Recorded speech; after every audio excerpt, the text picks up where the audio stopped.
কালো ধোঁয়ায় ঢেকে গেছে পুরো আকাশ। চারপাশ থেকে ভেসে আসছে শুধু মানুষের আর্তনাদ আর ফায়ার সার্ভিসের তীব্র সাইরেন। যে বাড়িটায় গতকালও ছিল হাসি মুখের কোলাহল, আজ সেখানে পৌঁছানোর সব পথ বন্ধ। ইউরোপ কি তবে সত্যিই রূপ নিতে যাচ্ছে এক জ্বলন্ত ধ্বংসস্তূপে? ফ্রান্স এবং স্পেন দুই দেশের সীমান্ত জুড়ে ছড়িয়ে পড়েছে প্রকৃতির এক রুদ্ররূপ। দাবানল এখন আর সাধারণ কোনো অগ্নিকাণ্ড নয়, পরিণত হয়েছে নিয়ন্ত্রণের বাইরে চলে যাওয়া এক জীবন্ত নরকে।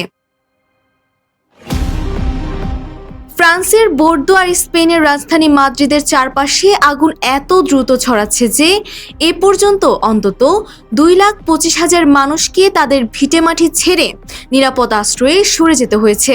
বাড়িঘর, সাজানো জীবন আর সবকিছু এক মুহূর্তে পেছনে ফেলে মানুষ ছুটছে প্রাণ বাঁচাতে।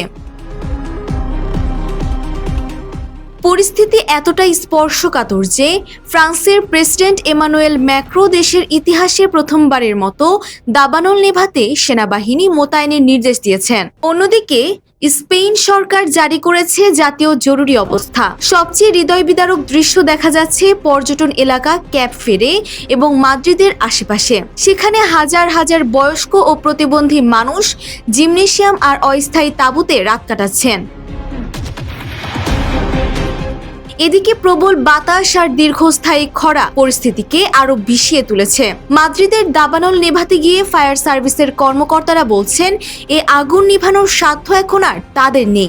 ইউরোপীয় ইউনিয়ন থেকে পাঠানো হচ্ছে অগ্নি নির্বাপন বিমান, তবুও আগুন থামার কোনো লক্ষণ নেই। এই ভয়াবহ দাবানলের সঙ্গে কতদিন লড়াই করবে ইউরোপবাসীরা? প্রশ্ন এখন পুরো বিশ্বের।